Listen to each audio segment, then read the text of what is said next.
वंदे भारत मातरम। गीता अमृत दुहे नमः। बहुत सुखद लेकिन साथ साथ बहुत प्रेरक दुर्लभ संयोग, अपने प्यारे राष्ट्र भारत की आजादी का अमृत महोत्सव और साथ ही साथ धर्म क्षेत्र कुरुक्षेत्र में प्रारंभ हुआ अंतर्राष्ट्रीय गीता महोत्सव। वास्तव में ये एक ऐसा योग है कि यदि हम विचार पूर्वक देखें, आजादी का वह जो संग्राम था, स्वतंत्रता संग्राम, फ्रीडम मूवमेंट,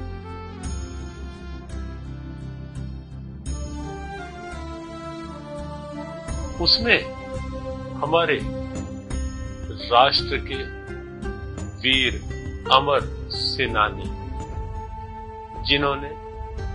हंसते हंसते कठोर कारावास के कष्ट सहे, फांसी के फंदे पर पहुंचकर भी मुस्कुराए। आओ भगवत गीता के भावों के साथ उन्हें वंदन करें, क्योंकि इनके मुस्कुराहट के पीछे गीता थी, इनके मनोबल के पीछे गीता थी, इनकी साहस आत्मविश्वास के साथ भगवत गीता की दिव्यता थी। कन्हैयालाल मानिकलाल मुंशी के मुंशी तो यहां तक कह देते हैं कि भारत के स्वतंत्रता संग्राम में से यदि भगवत गीता को अलग कर लिया जाए तो मुझे स्वतंत्रता संग्राम कुछ अधूरी सी स्थिति लगता है।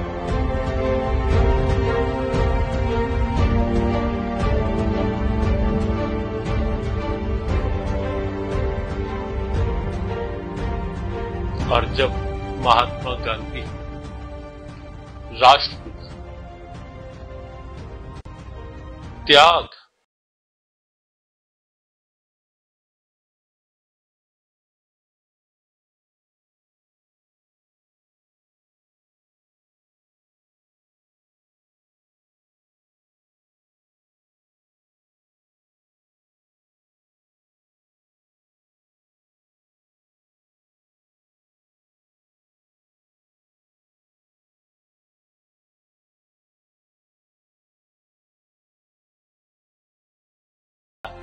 निराशा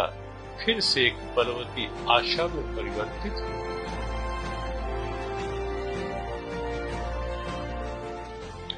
जब हम कहीं लोकमान्य बाल गंगाधर तिलक जी के भावों को देखते हैं कि कारावास के विकट समय में भी अंतर चेतना जागृत रही, मनोबल दृढ़ रहा और जेल में बैठकर भी भगवत गीता पर पूरी व्याख्या लिख डाली, कर्म योग रहस्य के नाम से, जो एक बहुत व्यापक प्रेरणा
वन्दे मातरम्, वन्दे मातरम्। और ऐसे ही शहीद मदनलाल ढींगरा, उन्होंने भी फांसी के फंदे पर भगवद गीता हाथ में रखी, साथ में रखे, होठों पर मुस्कान थी, कम नहीं हुई मुस्कान, और राष्ट्र स्वाभिमान भगवद गीता से संवर्धित मनोबल के द्वारा स्पष्ट झलक रहा था, दिख रहा था। शहीद भगत सिंह जेल के दिनों में भगवद गीता का भी अध्ययन उन्होंने किया, और जब उनके कक्ष में से जो सामान था, जेल के जिस कक्ष में वे थे, वो सामान जब वापस भेजा गया, वहां सबसे ऊपर भगवद गीता रखी हुई, अर्थात कहीं ना कहीं नैनम छिंदन्ति शस्त्राणि, नैनम दहति पावतः, न चैनम क्लेदयन्ति आपो, न शुष्यति मारुतः का ये भाव कहीं ना कहीं अंदर हिलोर ले रहा था कि शरीर मृत्यु को प्राप्त होता है, आत्मा कभी मरता नहीं, आत्मा कभी कटता नहीं, आत्मा कभी फांसी पर चढ़ता नहीं है, और उस स्थिति में भी आत्मा का अमरत्व भारत का गौरव है।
को आप पढ़े,